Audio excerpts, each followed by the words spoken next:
Like I said, I'm the product marketing manager for the Nokia Lumia 900 announced yesterday. I'm based in San Diego with Jason, so happy to be here. Let me know if I can answer any questions, and I'm sure we'll talk more about the 900 as we go on the table. So we got the 900 on the left and 800 on the right.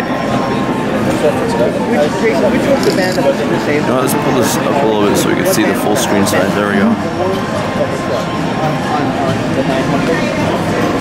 There was one band disabled when the PMO at AT&T. Oh, on the 900, that would make sense, but I don't know.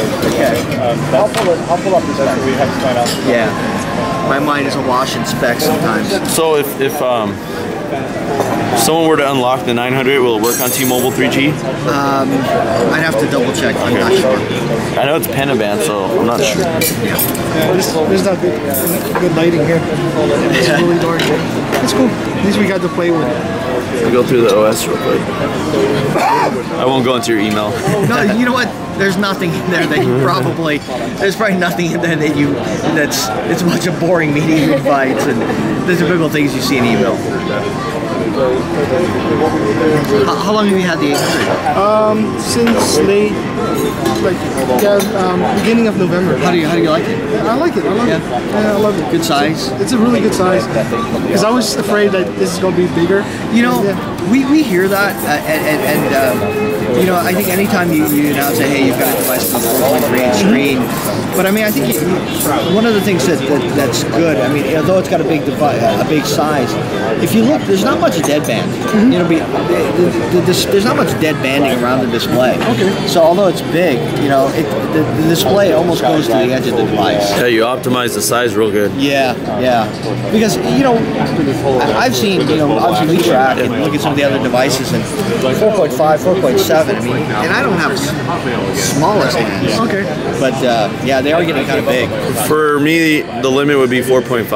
Yeah. I'm using the Galaxy S2 right now, and it's almost too big to be comfortably held in one hand and used. Have you seen like the Titan? No. I haven't seen it yet in person. I mean, that thing is, that's even bigger. Yeah, and then you got the Note. It's at like 5.3 or something like that. At what point is it like a mini tablet? Yeah. Yeah, that's why I call it the mini tablet. Exactly. That's why I've always liked the size of the N8. It's really easy to hold. Yeah, it's a good size. So I think at 4.3 with the unibody and the fact that, you know, we've sort of maximized the dead banding area around the device, it's a good size display. Fits good in the hand. It's not too big, but the screen is great for, you know, consuming, you know, media, browsing, videos. I don't have a SIM card in here, so I don't have to. I've noticed. I put these. What do you call it? The PDF folder. I've got all the LED, schedule, the flash.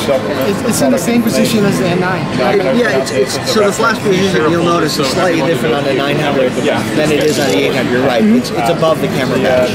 Is there any reason for that, or? I think a couple of reasons. I think that aesthetically, you want to have a little bit of, you know, differentiation. I mean, obviously the design is similar.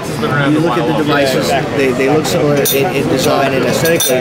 But that is one way to differentiate between the two. Yeah. It's one way to do it. Absolutely. Oh yeah. The N9 kind of layout, and this is the 800. And I'm not, you know, and I'm not. This isn't. I don't know if it's quotable, but a lot of times flash, where the flash goes, not only is it a design element, but it also has to do with, you know, it also has to do with the components inside. What's right behind the flash? Do you have an antenna on this device here that's not there? So the flash placement a lot of times is a factor of, you know, not only design, aesthetics, and, you know, optics, but what is exactly right here behind this section. You know, on this device, my guess is that there's probably some antennas here or something that prevented the flash from being placed there. So, yeah, same dual LED flash as the 800. Is there going to be any other models besides the 16 gig model? Not right now. Nothing that's planned. I mean, you know, anytime you launch a device, you know, there are always going to be developments and life cycle issues as you go forward. But right now, there are no plans to have a higher spec memory device. So it's 16 gig internal. real user memory size on the spec sheet. I think it was released yesterday. It's 14.5 gigs, and then it does come available with the Microsoft SkyDrive storage. Does it? So it comes with a certain amount of storage. You know, Microsoft has this 25. They haven't come out with an exact number. Okay. You know, that was a number that was floated out there a while ago. That it was going to be 25 gig. I don't know the exact number. I think Microsoft hasn't even announced what the exact number is going to be. My guess is it's going to be less than 25, but it's going to be some amount of SkyDrive storage. So it'll be available in 2 colors, right? Cyan. So this is the matte cyan, yeah, and at launch it'll be available in the matte cyan and then the matte black. Okay, and would it come also with covers? Yeah. I don't know the packaging.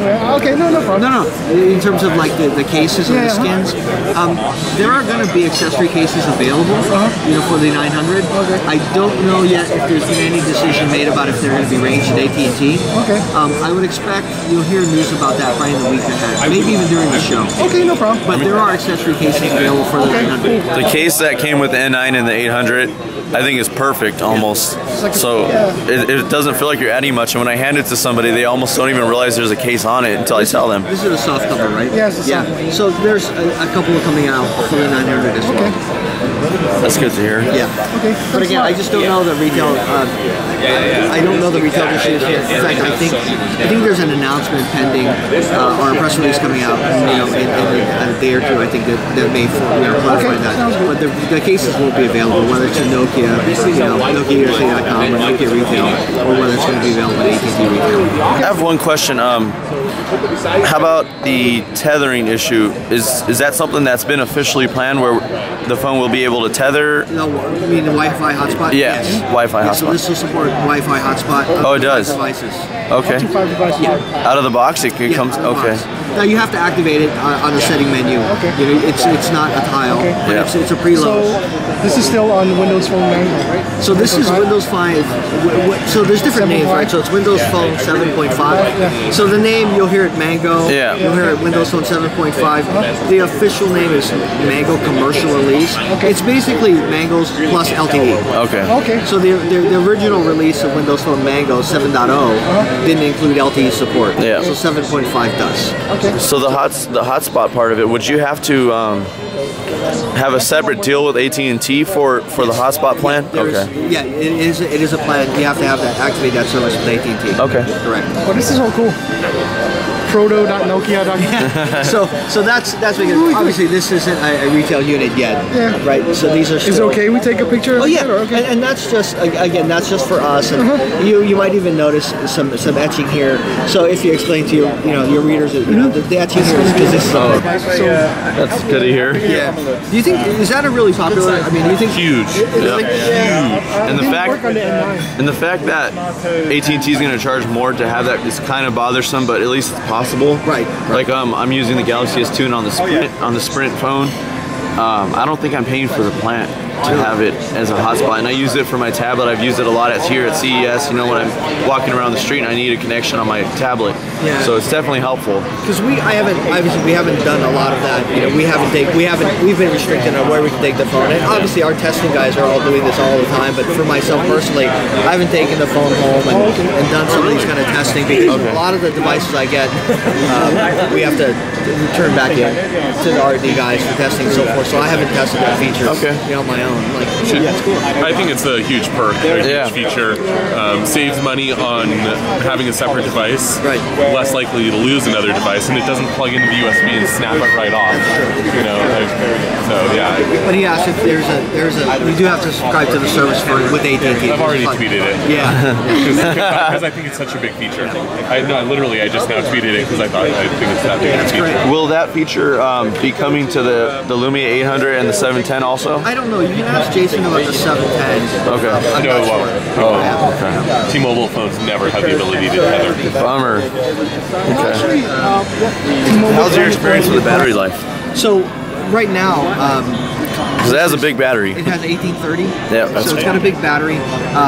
This device I'm only after a few days. I expected it to I think it's right now it's pretty typical for a Pro unit. Okay. Not an actual retail unit yet. We'll get you through a day, you know, like today, without having to go to your charger at 4 o'clock. So far, I mean, I've had this particular device for a couple of days. I haven't had to charge it. But, you know, we'll be posting, you know, on the spec sheet there are some battery life and talk time estimations. And as we get further through testing and validation, you'll see more confirmation on this.